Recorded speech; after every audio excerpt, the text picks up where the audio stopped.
Está dando para ouvir? Boa noite, shalom. Boa noite, shalom.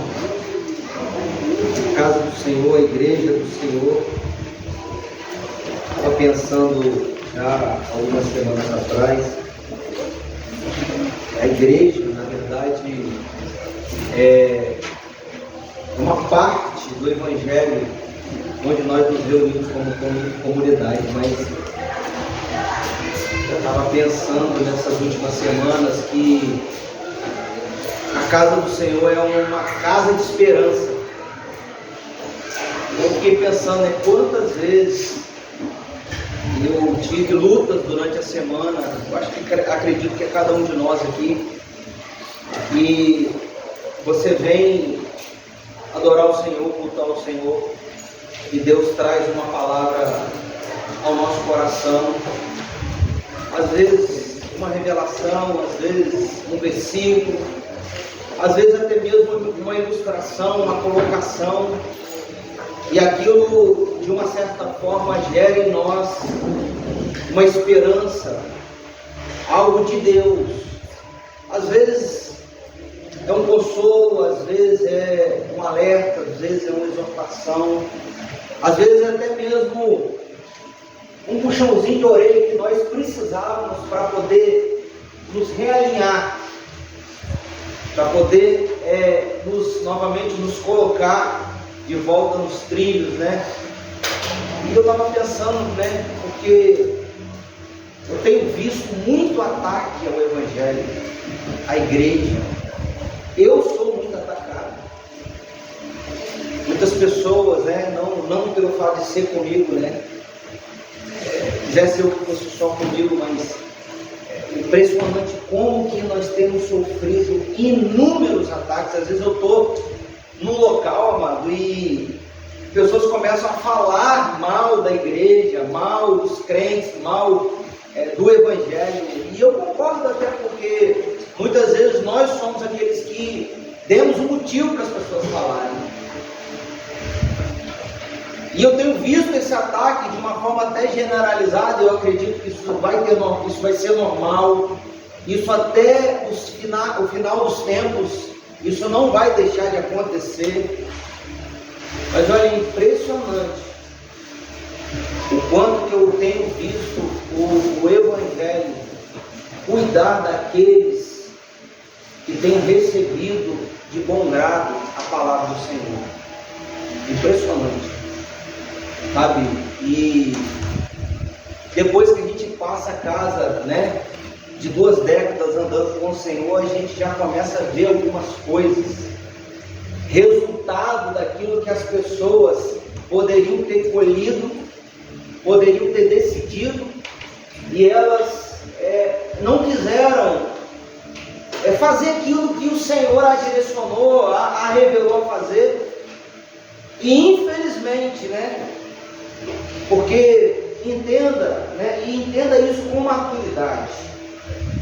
Não entenda isso como se fosse um discernimento humano para te dar motivo para você achar que você é melhor do que aquele que não está hoje no culto, ou aquele que se desviou. Nada disso.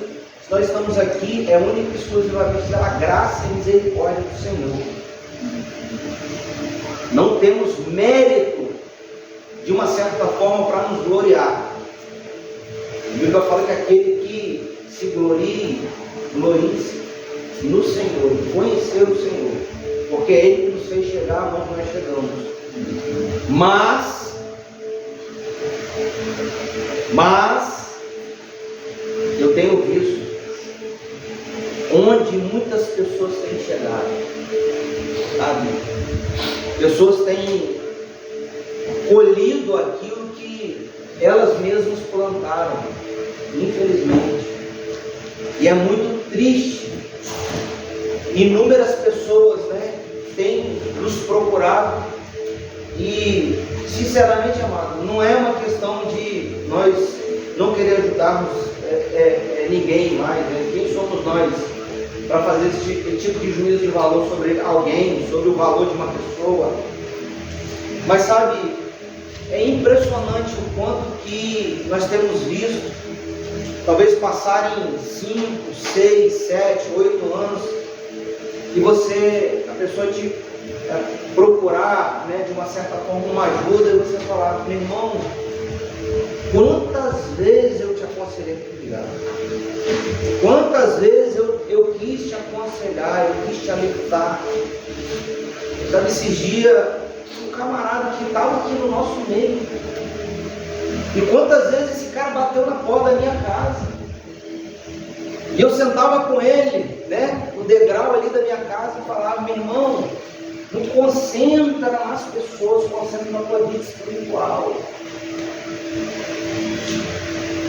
Ah, mas fulano, mas Beltrano. Eu falei: meu irmão, deixa eu te falar, sabe o que a Bíblia fala? A Bíblia fala de que se queixa o homem. Como é que a Bíblia termina esse versículo?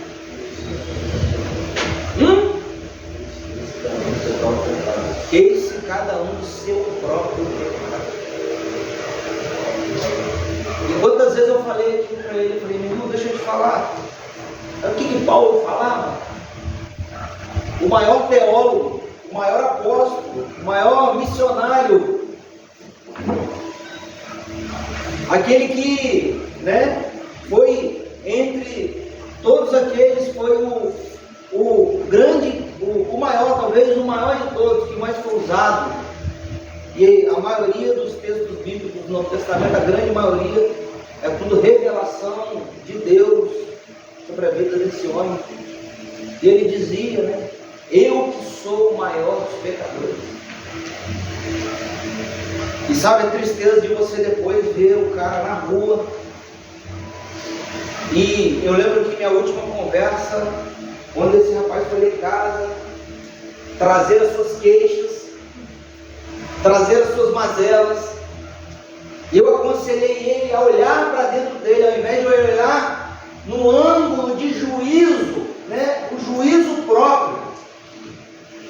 Sabe aquilo que nós corremos um sério risco quando nós aprendemos, né, uma régua de moralidade. E aí nós aprendemos uma regra de moralidade, mas não é para medir ninguém, é para medir a nós mesmos. E eu lembro que na minha última conversa com esse rapaz, eu disse para ele: meu irmão, pega essa régua, que ela é tão alta, e mede a sua vida. Sabe, você está medindo todo mundo ao seu redor, mede você. Porque talvez se você usar essa métrica para você, quando você olhar para o lado, você vai falar: caraca, como é que eu posso medir o irmão se eu tenho uma medida tão deficiente quanto a dele? E no final dessa conversa,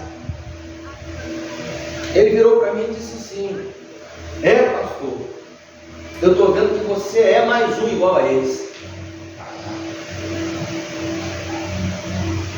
E sabe, você passa na rua e vê o cara aos trapos,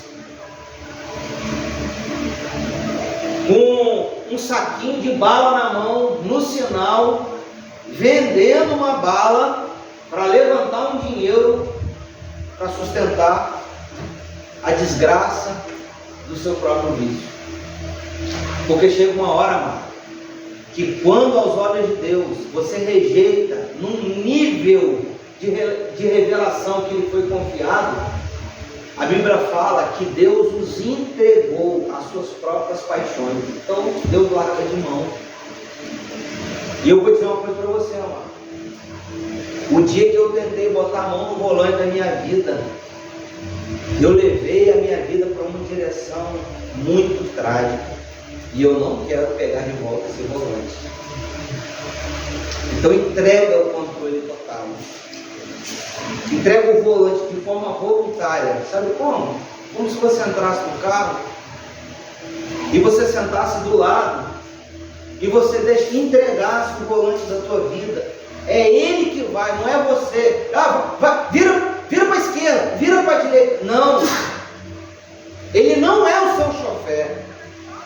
Ele é o Senhor. É Ele quem manda.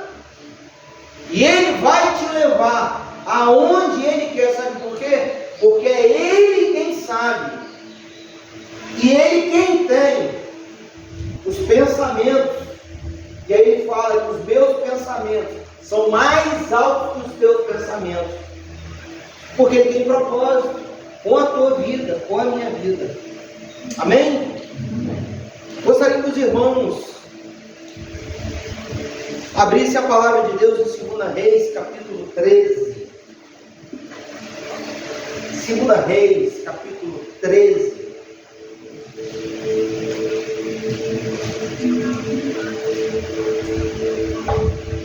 Certo dia eu estava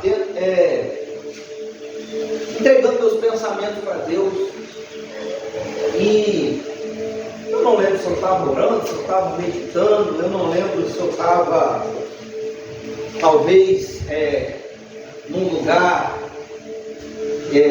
onde muitas vezes eu vou na minha melancolia pensar nas coisas de Deus, como um bom melancólico. E quando eu cheguei nesse lugar, Deus ele começou a falar comigo acerca desse texto. E como eu não sou egoísta, eu gostaria de compartilhar com os irmãos, porque quando você tem uma coisa boa e é muito agradável, e quando você gosta de alguém, o que você faz? Você reparte, não é verdade? Eu gostaria de repartir com vocês essa palavra que está lá em 2 Reis, capítulo 13, verso número 15.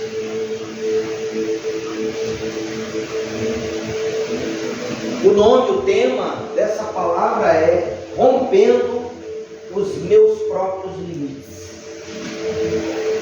Rompendo os meus próprios limites. E essa palavra romper, ela é uma palavra, de uma certa forma, ela tem uma certa característica de apontar para um radicalismo do Senhor para a nossa vida. Sabe? Quando você entende esse romper, o sentido de romper, olha, eu quero romper todos os laços com essa pessoa. Eu quero romper todos os laços com este hábito. Eu quero romper, seja a finalidade que for, a forma que você vai usar o sentido dessa palavra. Mas o rompimento é algo muito forte.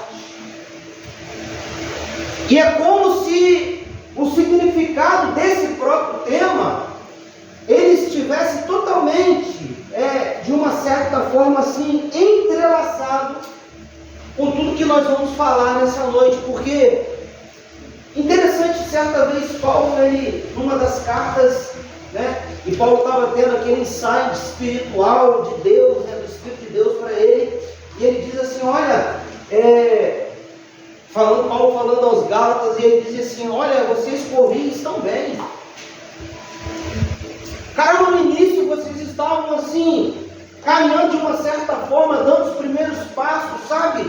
A forma como vocês iniciaram o processo foi surpreendentemente bom e excelente. Até vocês chegarem num certo momento e vocês se limitarem. Paulo falou exatamente isso, olha, e vocês têm, porque quando ele diz corrieis bem, ele está falando, usando o verbo num tempo passado. É como se Paulo dizendo assim, por que vocês corrieis tão bem e agora vocês perderam, sabe, a pegada daqueles primeiros momentos, daqueles primeiros passos? E aí, no decorrer dessa fala de Paulo, ele diz assim, mas vocês têm se limitado pelas suas próprias emoções. Por isso que eu acredito que Deus quer nos levar a romper, não numa certa forma assim, com a nossa limitação, porque cada um de nós, ele cresce, e cada um de nós temos a nossa própria limitação. Não é verdade aquilo que o Senhor falou, que a cada semente, ela produz a 30, a 60 e a 100. Não é verdade isso? Ele não está colocando, dizendo que um parâmetro de menor para o maior, porque para Deus, amado, o que é 30 e produz a 30, ele é 100% daquilo que Deus deseja e anseia para ele, porque ele está trazendo, sabe, podemos dizer assim, me fugiu a palavra, ele está correspondendo 100% do cumprimento de um propósito que Deus tem na vida daqueles 30. Mas pastor, aquele que produz assim não é maior? Ele é maior, mas ele é exatamente para Deus a mesma correspondência daquilo que o 30 é. Porque se Deus fez a 30 e ele está produzindo 100%, ele está correspondendo a toda expectativa de Deus sobre a vida dele. E aquele 100 é exatamente aquilo que Deus colocou para ele produzir. Por isso, amado, se um é 30 e está produzindo 30, e outro é 100 e está produzindo 80, ele é menor do que o de 30. É assim que funciona a matemática de Deus. A matemática de Deus, ela é uma conta na intenção do nosso coração, na disposição do nosso coração para Deus. Por isso não é simplesmente só a quantidade de coisas que nós vamos fazer, é o que cada coisa está sendo feita debaixo de um plano, de um propósito de Deus para a nossa vida. E muitas vezes os nossos limites precisam ser rompidos. Para quê? Porque o limite muitas vezes é aquilo que nós delimitamos, e eu acredito que Deus quer que a gente ultrapasse os nossos próprios limites. Porque eu não sei como, mas Deus tem essa capacidade de enxergar. É como se Deus pudesse mapear dentro de nós, o olho do Senhor pudesse mapear dentro de nós e enxergar, sabe por quê? Porque às vezes nós, debaixo da nossa visão humana, fala: Senhor, eu só consigo ir até aqui. Mas se Deus, mapeando o nosso ser, conhecedor da nossa essência, Ele sabe que a gente pode ir mais, um pouco mais e um pouco mais, Deus sempre vai nos levar a romper aquilo que nós mesmos colocamos como nosso próprio limite. Entenda uma coisa: se Deus iniciar um processo para trabalhar na tua vida, não é simplesmente para gerar um desconforto, é porque Deus sabe que você pode ir um pouco mais. Talvez a tua resposta, talvez a resposta que Deus espera de você nessa noite é: Senhor, eu vou preparar meu coração, porque eu quero ir um pouco mais. Eu quero ir um pouco mais. Eu vou um pouco mais. Você crê nisso? Esse amém é de verdade, é do coração? É a resposta que Deus quer de você? Se for, glória a Deus em nome de Jesus. Deixa eu abrir a palavra de Deus. 2 Reis, capítulo 13,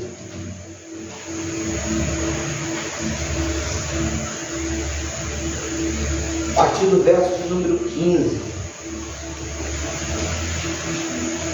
Vou ler uma tradução aqui, uma tradução um pouco mais arcaica.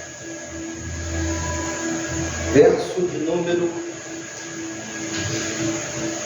2 Reis, capítulo 13, verso de número 15.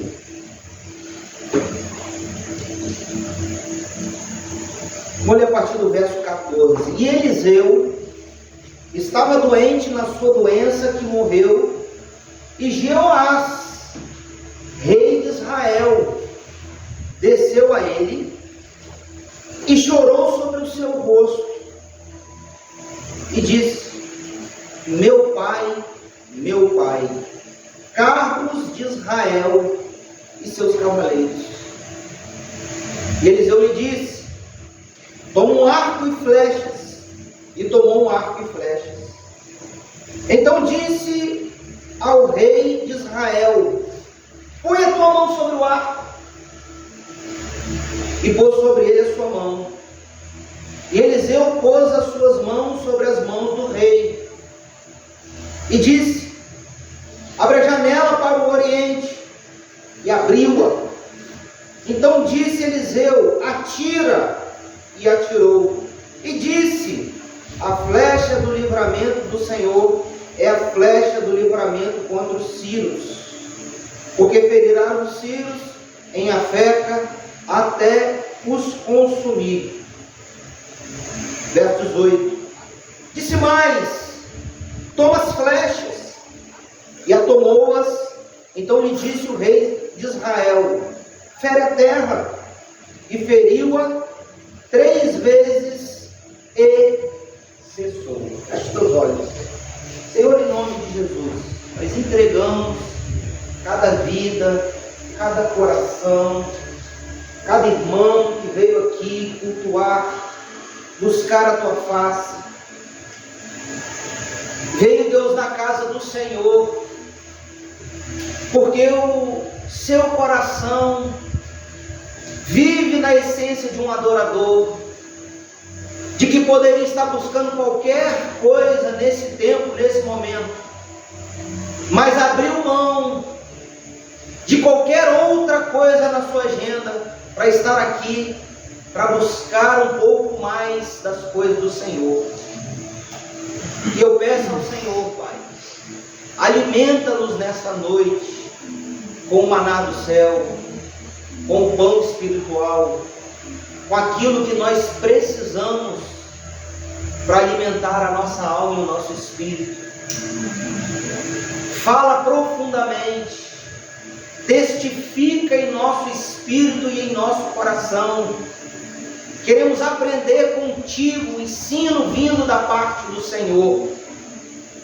Pedimos a tua presença, o poder do teu Espírito, a unção para discernir, para compreender, na plenitude daquilo que o Evangelho quer alcançar dentro de nós.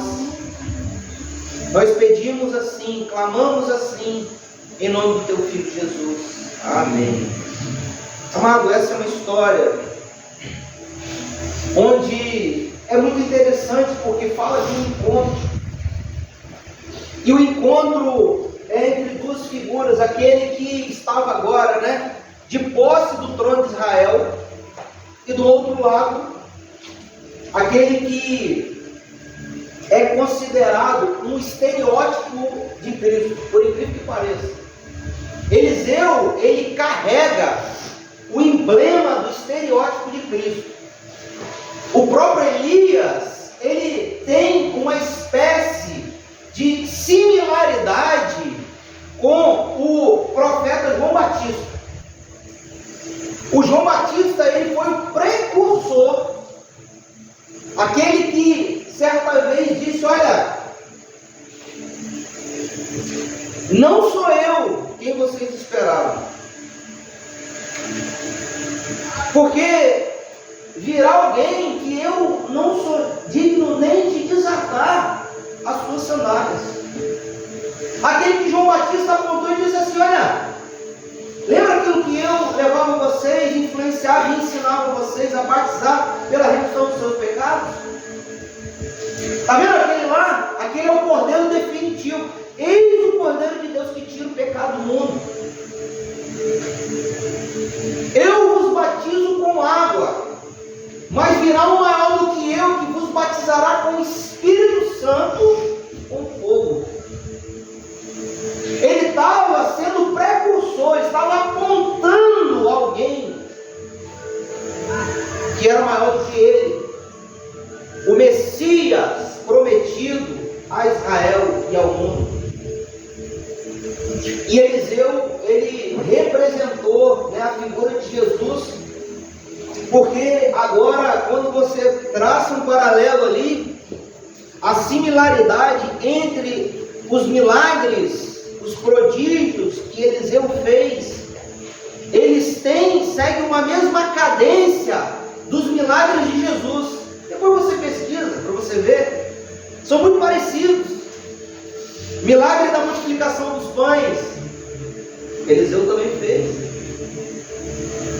A ressurreição, né? A ressurreição também fez. A cura de doenças e enfermidades também fez. Interessante, amado, que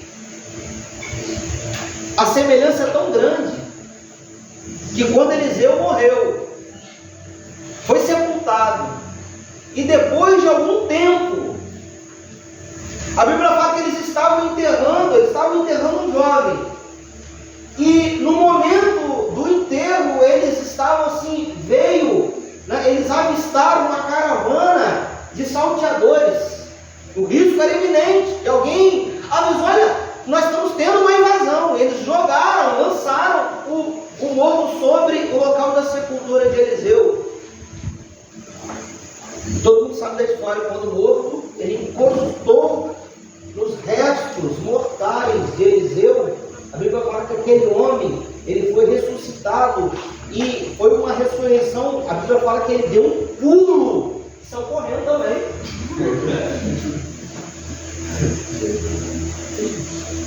A Bíblia fala que Cristo, ainda depois de morto, ele ressuscitou. E a amplitude dessa promessa é: ainda que nós estivermos mortos, nós viveremos. Cristo Jesus, ele ressuscitou todos aqueles que outrora estavam mortos com seus delitos, seus pecados. E o encontro agora daquele rei que era, aquele que estava assumindo o cargo de rei. E aqui nós estamos falando dos minutos finais do ministério de Eliseu. Eliseu já estava no final da sua vida, no final do seu ministério. Eliseu, amado, ele era um símbolo da presença de Deus entre o povo. Muitas vezes Deus usou o próprio Eliseu para livrar o povo de Israel de algumas invasões. Impressionante a forma como Deus usou esse homem. Ele tinha uma cadeira cativa, um respeito, porque ele simbolizava a mão de Deus sobre aquele povo. E aí estava, praticamente ali, estava acontecendo um passar de bastão, porque agora o grande profeta Eliseu estava findando a sua vida, e ali era uma doença de morte, porque depois disso aqui, ele foi levado junto ao Senhor, e nessa transferência de bastão, através de Eliseu, Deus estava trazendo uma palavra para que o rei Jeoás pudesse romper os seus limites. Sabe o que a Bíblia fala aqui? Ela coloca exatamente os pontos de tudo aquilo que nós precisamos compreender como verdades espirituais, para que a gente possa romper também, amado.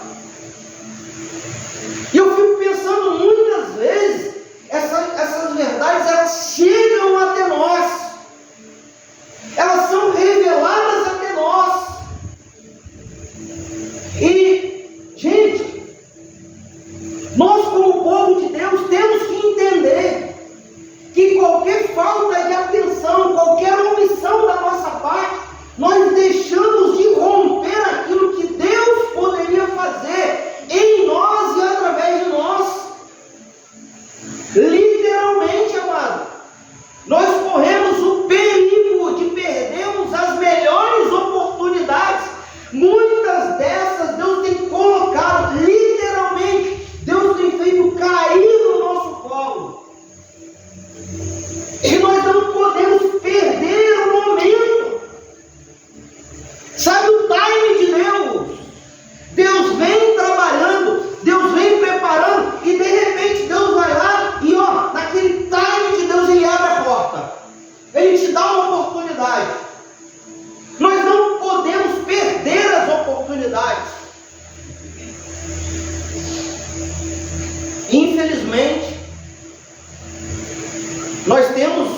né, um início ali da disposição de Deus em preparar cada um de nós.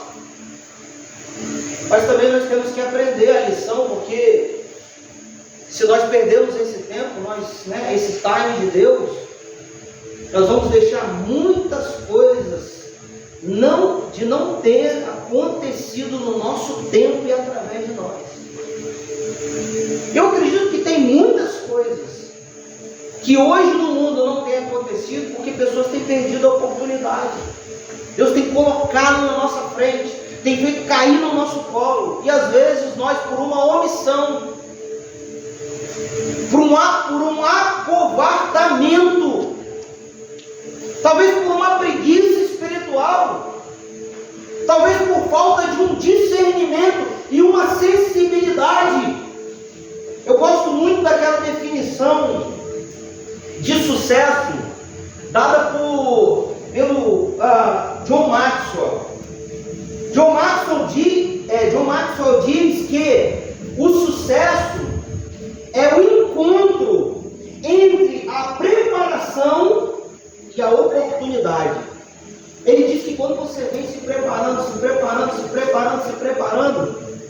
um dia a porta da oportunidade ela vai se abrir.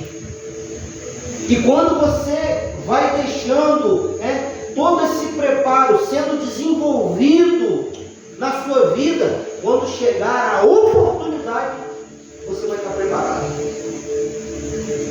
E é assim que nós alcançamos o sucesso. O sucesso espiritual é exatamente isso.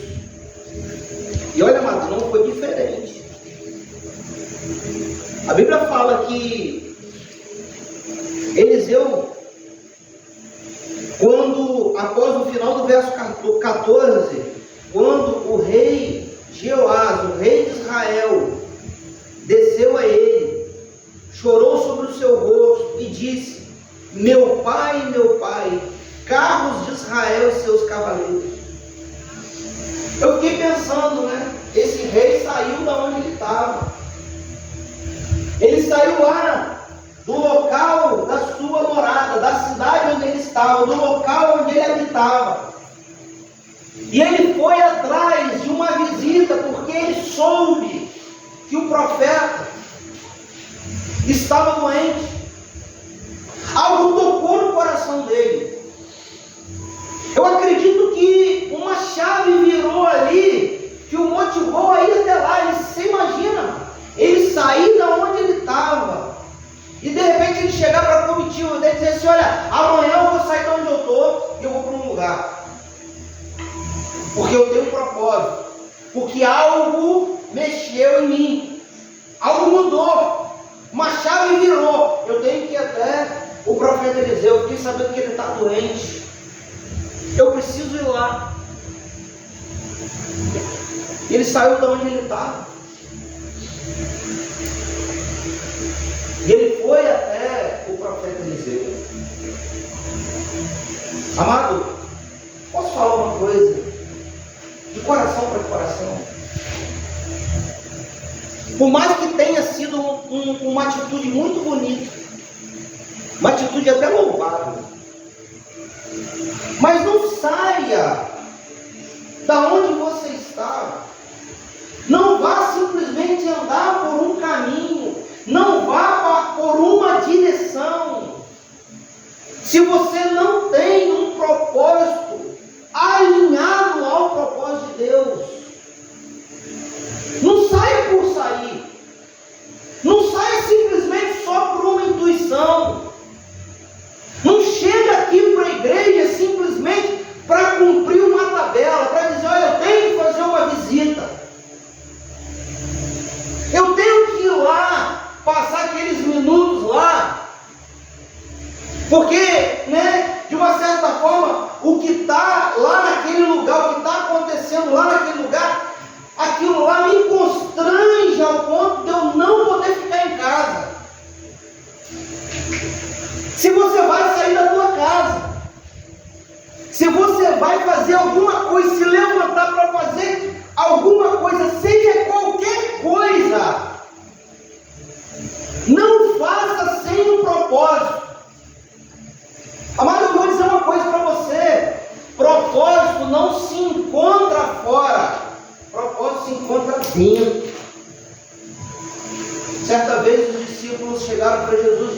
assim: Senhor, quando chegará? Quando virá? Fala para nós. Quando será estabelecido o teu reino?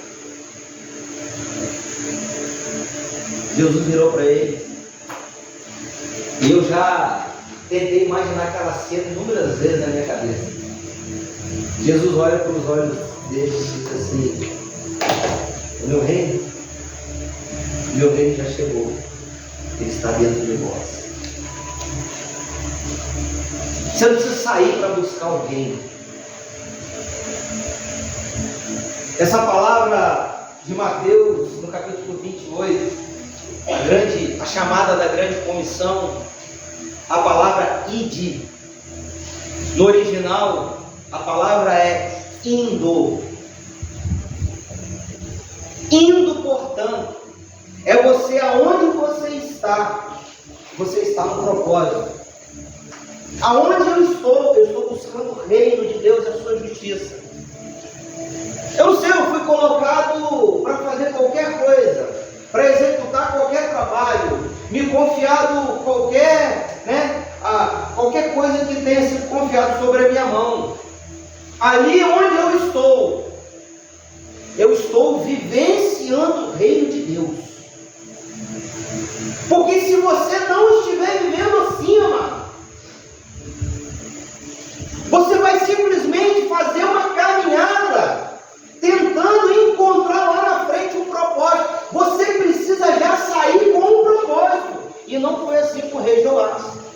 Ele saiu simplesmente para fazer uma visita. Ele saiu simplesmente para se encontrar alguém que representava Deus ou as coisas de Deus. Eu não sei os motivos. Não sei se foi pena. Não sei, talvez, se havia algum motivo escuso ali, de talvez pensar: rapaz, eu preciso receber uma última palavra antes que esse homem morra. Eu não sei qual eram os motivos, se eram motivos, podemos dizer assim, corretos ou errados, mas de qualquer forma, ele não carregava, ele não vivia os propósitos de Deus. E ele chegou lá sem propósito. E infelizmente, quando nós, andamos sem propósito, nós não vamos conseguir romper os nossos limites. O verso de número 15 diz assim: Eliseu lhe disse: toma um arco e flechas. E ele tomou um arco e flechas. Ele fez exatamente conforme aquilo que o profeta havia direcionado ele. Toma arco e toma flechas. Olha que interessante, irmão.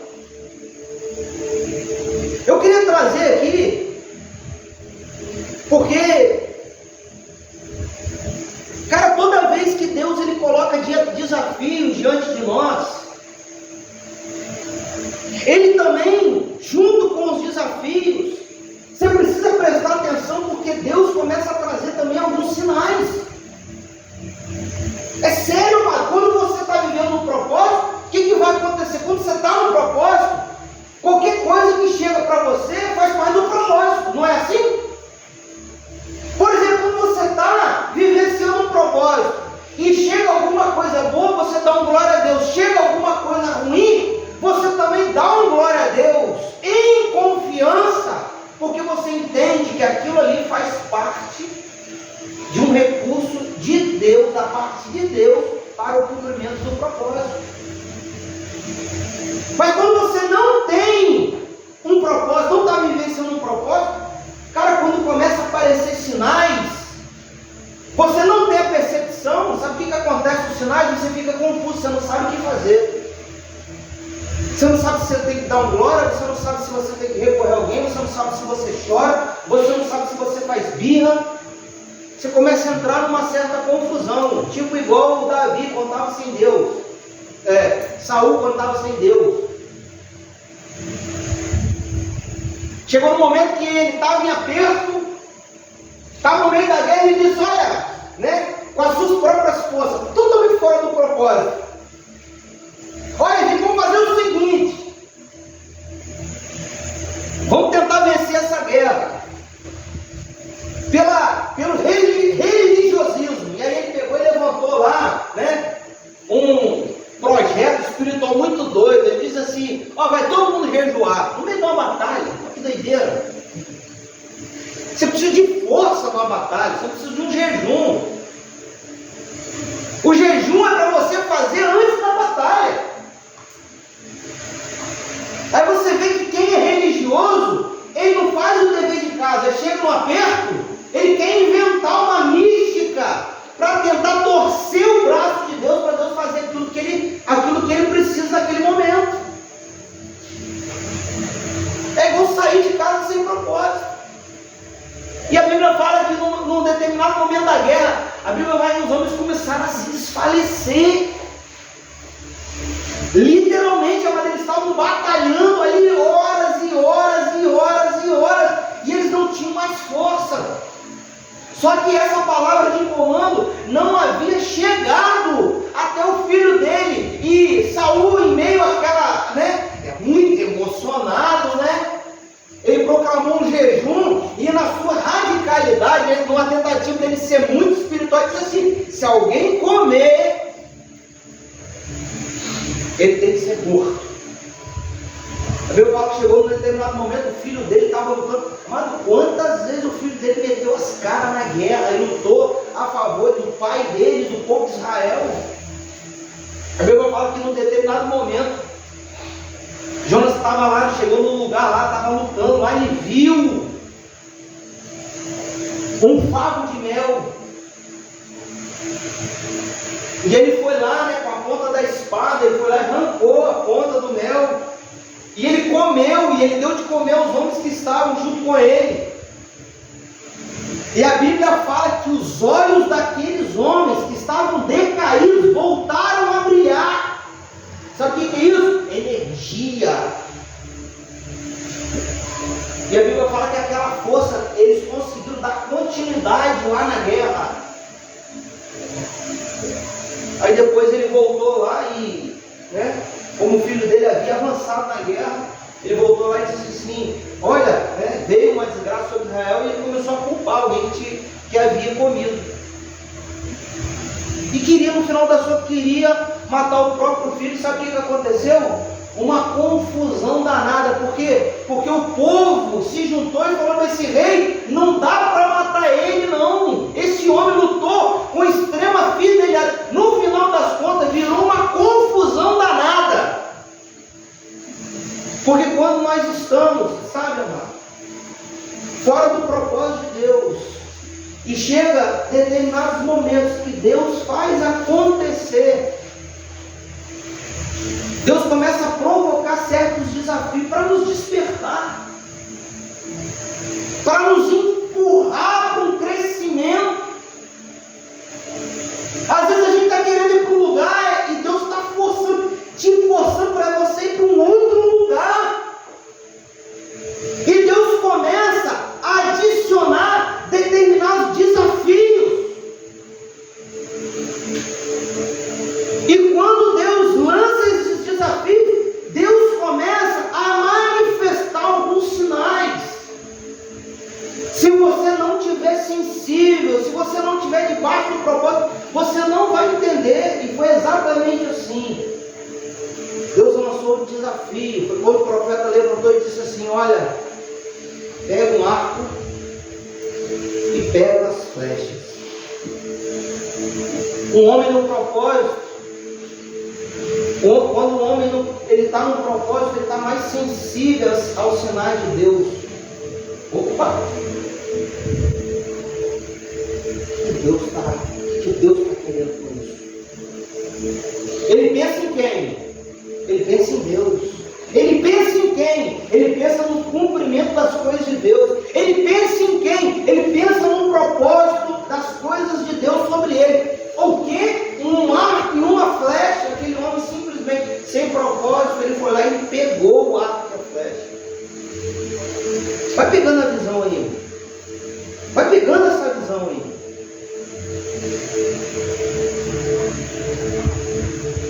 Verso 16. Então disse ao rei de Israel: põe a tua mão sobre o arco. E pôs sobre ele a sua mão. E Eliseu pôs as suas mãos sobre as mãos do rei. Olha que loucura. Quando ele falou, pega o arco, pega as flechas, não era para o Eliseu pregar, não era para o profeta pregar, era para quem pegar? Era para quem? Quando Deus ele começa a manifestar determinadas coisas, revelar determinadas verdades, amado, não é ele que vai fazer. Você consegue entender o plano? O plano é quando Deus te revela determinadas coisas, quem tem que ir lá pegar essas coisas? É Deus, irmão. Esse é o grande perigo da gente espiritualizar determinadas coisas, achando que Deus vai fazer aquilo que é de responsabilidade para você fazer. Deus não vai fazer. A Bíblia fala que Ele era o Senhor dos exércitos. Mas Deus mandava uma legião de anjos, botava lá, na frente lá, ficava aquele monte de anjinho com a espada na mão combatendo. Era assim? Não, eram os homens de Israel que tinham que ir lá. Aquilo ali era um sinal de que aquilo que em todos os outros reinados aconteceu, aconteceria com ele. Tudo era debaixo de conquista. Tudo era debaixo de luta, amado. Como foi com o pai, como foi com o avô, como foi com o tataravô, como foi em toda a história. Meu amado, não se constrói nada debaixo do propósito de Deus, deitado numa rede, esperando as coisas caírem do céu. Tudo é construído debaixo de muita luta. Se você não estiver disposto a lutar, não espera nada da parte de Deus acontecer. Você precisa entender. Não adianta, não serve ser apenas um espectador. Tem que ter ação. Você tem que ir lá botar a mão no arco, você tem que ir lá botar a mão nas flechas. E você tem que estar sensível ao propósito. O que Deus quer com esse arco e o que Deus quer com essas flechas? Mas esse homem não estava sensível. Nem no momento que o próprio profeta foi lá e colocou a mão sobre a mão dele no arco. Sabe por quê, amado? Porque quando você não está sensível no início, você não vai estar sensível no meio. Você não vai estar sensível no durante. Você não estará sensível no depois. Tem coisa que Deus está lá colocando a sua mão e você não está entendendo. Você está falando, aonde Deus está aqui? Aonde Deus está nisso aqui? Você está viajando espiritualmente, sabe por quê? Porque a Bíblia fala que as coisas de Deus se discernem espiritualmente. Então você precisa estar no espírito para discernir. Senão você fica viajando no meio do propósito de Deus, perdido em meio às coisas de Deus. Ô cara, meu irmão, deixa eu te falar. Quantos milagres, quantos prodígios, quantas coisas Deus já havia operado por meio daquelas mãos. Ele era no mínimo, quando aquela mão foi colocada sobre a mão, porque, amado, a mão do profeta Eliseu, literalmente, era uma mão de Deus materializada ali na terra. Aprove Deus fazer assim, fazer por meio dos teus servos. E quando aquele homem, aquele profeta, colocou a mão no arco, irmão, quando tem determinados sinais que acontecem, aquilo tem que gerar espiritualmente dentro de você algo da parte de Deus. Peraí, por que Deus está colocando a mão nisso aqui? Opa, alguma coisa vai acontecer. Opa, você vai criar uma expectativa espiritual, porque quem anda com Deus é assim. Por que Deus tem permitido isso acontecer, aquilo acontecer, acolá acontecer. A mão do profeta foi no ar, junto com a mão dele. A mão do profeta foi na flecha, junto com a dele. Se você estivesse lá, o que você pensaria? Você já se colocou naquela cena, naquele lugar? Se um homem qualquer, um homem que não está no processo desde o início, aquilo ali era parte de um processo. Quando chegasse naquele momento, ele só ia achar, ó, que legal, o profeta, né, está fazendo alguma coisa aqui interessante. Será que vai acontecer? Agora, quando você está com Deus, vamos, caraca, Deus está colocando a mão nessa parada.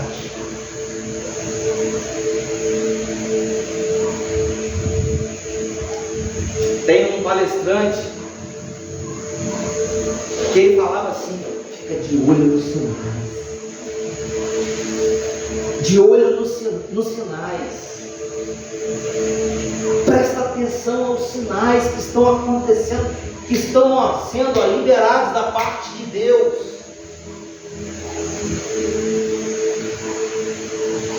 Verso de número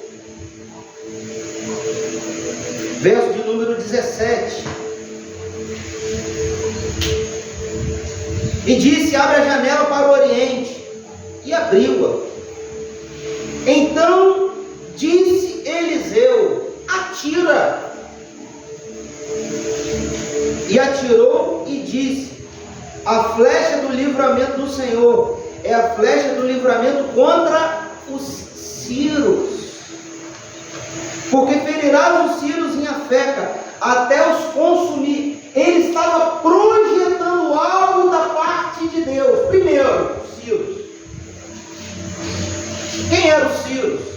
Era o perigo mais eminente naquele momento. Era aquilo que trazia maior risco contra o próprio reinado, contra o próprio povo, contra os escolhidos de Deus. Áreas de perigo, áreas de desafio, porque Deus trabalha assim. E Deus falou: olha, presta atenção, eu estou apontando para algo. E Ele revelou claramente: essa flecha é contra, a flecha contra os Círios, a flecha do livramento contra os Círios, contra a invasão dos Círios, contra a guerra dos Círios. E a Bíblia fala: atira. Por mais que o profeta estivesse com a mão ali no arco e tivesse a mão ali na flecha, quem é que deveria atirar? Para ele.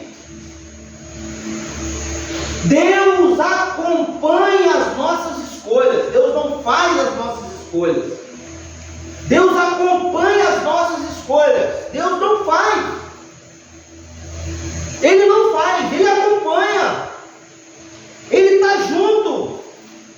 E muitas das nossas escolhas, Deus está com a mão ali no arco, Deus está com a mão na flecha. Mas quem tem que decidir não é falar: Senhor, faz isso. Não, você tem que fazer. E a mão dele vai estar ali juntinho de você, pertinho de você. A presença dele vai estar ali. Profeta na frente, ou rei na frente, e o profeta atrás. E coladinho, pertinho, acompanhando cada movimento, cada vez que ia sendo esticado aquele arco. E o profeta falando aqui, no ouvido dele, atira. Amado, muitas vezes Deus faz isso, chega um ponto que Deus está aqui, no nosso ouvido. Quantas vezes Deus tem chegado, a sua voz tem chegado tão perto do nosso ouvido, a voz dele está aqui. Eu não sei, talvez os lábios do profeta estivessem aqui, talvez menos de um palmo do ouvido dele, e a voz que estava saindo ali era uma voz que talvez quem estivesse a 2 metros talvez não estaria ouvindo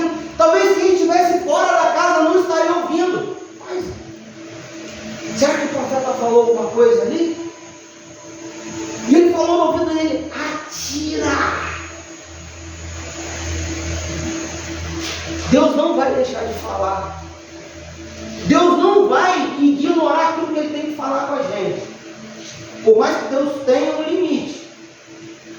Quando chegam períodos, quando chega um momento em que nós estamos cauterizados, quando nós já não queremos, chegamos no ponto de rejeição, a Bíblia fala que nós fomos cauterizados.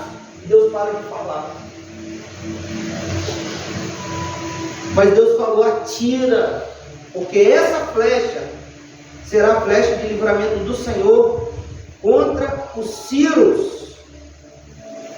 Porque ferirás os ciros em Afeca até os consumir. Eu estou apontando para os ciros, eu estou apontando para a batalha. Onde vai ser? Lá naquele lugar, lá em Afeca, ou Afecá. Lá naquele local vai ter uma batalha. Eu vou te livrar. Meu irmão, não seria uma batalha fácil. Era uma batalha muito difícil, muito ferrenha. Deus está me preparando aqui para eu estar pronto lá. Você consegue pegar essa visão de Deus? Que aonde você está hoje, Deus está te preparando aqui para fazer você ficar preparado para lá. Meu amado, deixa eu te falar uma coisa, cara. Meu irmão, Deus está sendo muito claro nessa noite conosco. Não adianta querer projetar uma vitória lá, se você não está batalhando aqui. Se as coisas não estão acontecendo no seu dia a dia, na sua vida diária, talvez no seu tempo presente, Deus está dizendo claramente: atira aqui que eu vou projetar você para estar pronto lá. Tem muita gente vivendo aqui, viajando no sucesso lá, projetando um sucesso futuro.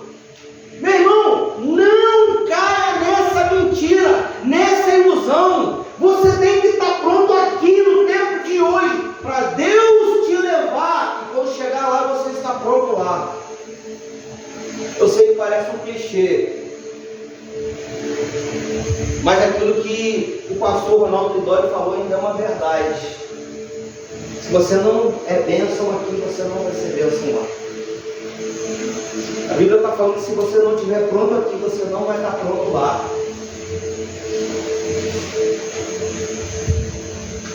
Verso de número 18. Disse mais: toma as flechas. E tomou-as e disse ao rei de Israel: fere a terra. E feriu-a 3 vezes e a cessou. Quantas vezes eu lendo esse texto, esse trecho, eu pensei: quantas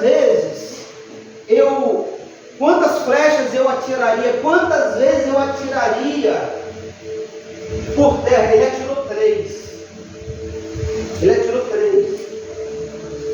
Aí muitas vezes eu já me questionei, falei: Senhor, mas espera aí, se ele atirou 3, não era aquilo que ele entendia que era suficiente para ele? Sabe o que o Senhor falou? Quantas flechas provavelmente tinha no alforje?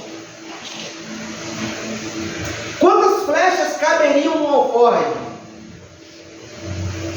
Pesquisando, não eram só 3. Provavelmente, aquele alforje que carregava aquelas flechas, haviam muito mais do que 3.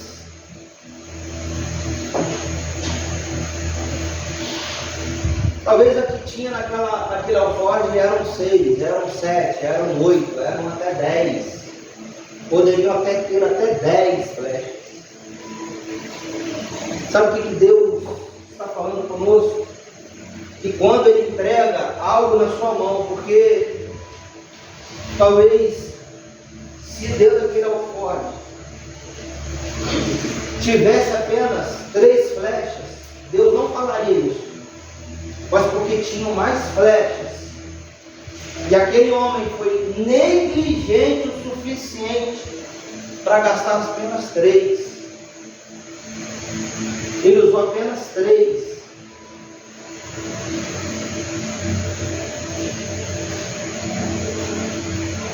Disse mais: fere a terra, e feriu 3 vezes, e cessou.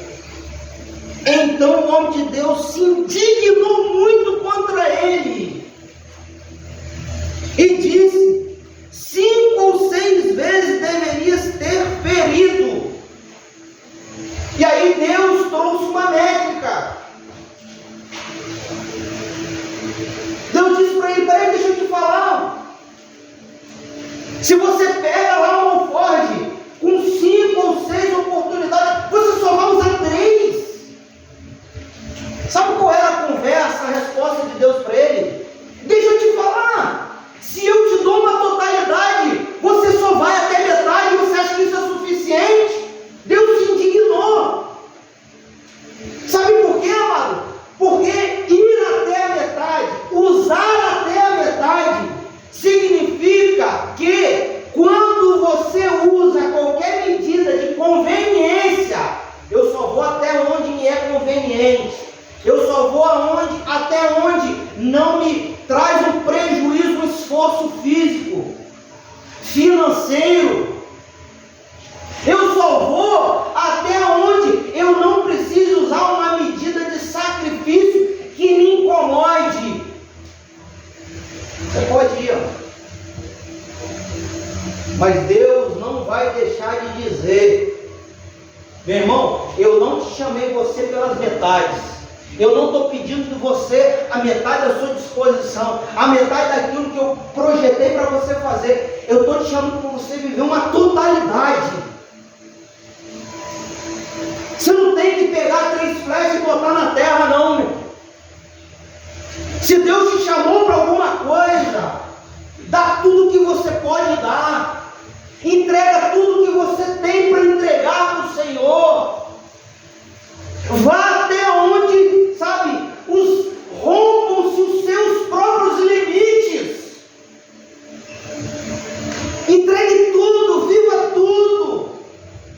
Coloque tudo à sua disposição, sabe? Não seja seletivo e dizer: Senhor, isso eu faço, isso eu não faço, isso é bom, isso não é bom. Não seja um menino mimado dentro do Evangelho. Seja um homem entregue totalmente para Deus. Deus tem colocado algo na tua mão, Deus tem colocado um alforje na tua mão. Não use uma pequena porção para entregar para Deus. Deus não vai aceitar. Porque dentro do propósito dele sobre a tua vida, não será suficiente. Deus se indignou. Eu gostaria de terminar a nossa meditação nesse último texto, nessa última parte do versículo, onde ele diz: então ferirás os filhos, 5 ou 6 vezes deverias ter ferido, então ferirás os filhos até os consumir. Porém, eu gostaria de terminar nessa parte. Porém, agora 3 vezes ferirás os filhos. Isso foi a causa de eles terem perdido a guerra. Isso foi a causa do propósito de Deus não ter se cumprido na vida dele. Você quer entregar 3 medidas? Deus vai respeitar. Você quer entregar? Pode entregar. Você quer fazer, você quer viver segundo a sua conveniência? Pode viver. Você quer entregar apenas 3 flechas para Deus? 3 partes do seu esforço? Você não quer se sacrificar? Tudo bem. Deus vai ficar indignado, mas Ele vai respeitar. Mas eu vou dizer uma coisa para você, amado: não espere a contrapartida de Deus numa medida maior daquilo que você está entregando para Deus. Sabe por quê? Porque Deus vai te dar na mesma medida que você entregar. A quem semeia pouco, pouco colherá. A quem muito semeia, a muito colherá. Semeie muito, entregue tudo, faça exatamente numa medida de totalidade daquilo que você pode fazer para Deus e rompa com os seus próprios limites. Fica de pé. Vamos orar.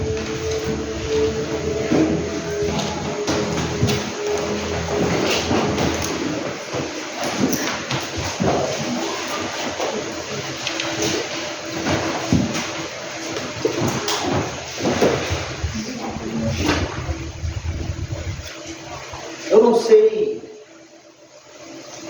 até onde essa palavra pode alcançar os níveis espirituais interiores do teu coração, amado. Mas eu tenho certeza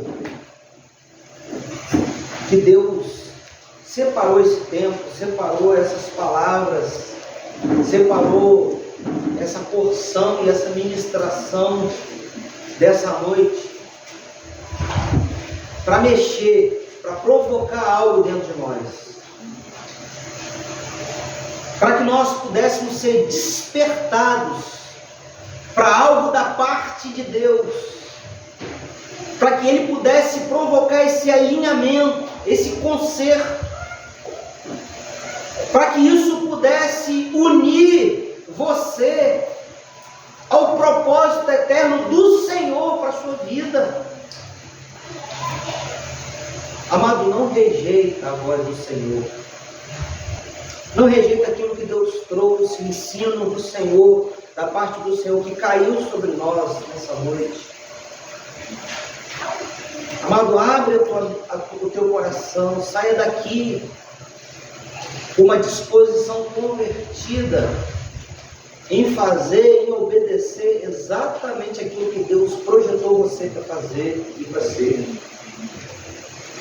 Pai querido, nós te agradecemos pelo alimento espiritual que o Senhor tem trago para nós, que tem caído sobre a tua igreja, que tem vindo sobre o teu povo. Pai, em nome de Jesus, nos ajuda a estarmos sensíveis ao propósito do Senhor. Nos ajuda quando nós estivermos sendo tentados a olhar em meio aos propósitos apenas com os olhos humanos. Nos ajuda a enxergar com os olhos da fé, com os olhos da alma, com os olhos do Espírito. Quando algo da parte do Senhor cair nas nossas mãos, talvez seja numa segunda ou no decorrer dos dias da semana, nos ajuda a tomarmos uma decisão, uma postura diferente daquilo que nós já temos tomado, a rompermos os limites apenas das 3 flechas, mas chegarmos à 5ª, à 6ª, e cada vez mais rompendo os nossos limites, para que a gente cumpra com fidelidade o propósito do Senhor sobre as nossas vidas. Pai querido, nos dá essa sensibilidade, nos ajuda a compreender o quanto faz mal viver apenas pela orientação da carne, dos olhos carnais. Provoca um espírito, provoca um coração sensível à voz do teu Espírito. Nos ajuda a vivermos, no início, a cada momento, seja o mais simples que vier, debaixo do teu propósito, para quando chegar o momento certo, a hora propícia, nós estarmos preparados para o cumprimento dos seus propósitos. Nós te pedimos assim, faz isso, cuida do teu povo, em nome de Jesus. Amém. Estenda as tuas mãos.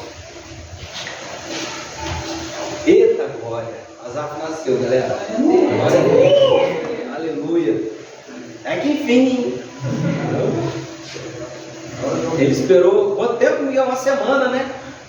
Eu não, vou dar uma distância boa. Miguel nasceu dia 7, né? Vou dar uma distância boa. Amém? Que a graça do nosso Senhor Jesus Cristo, o grande amor de Deus consolações do amado Espírito Santo estejam sobre cada um de nós, em nome de Jesus. Amém. Assim nós estamos despedidos. Tenha uma semana abençoada.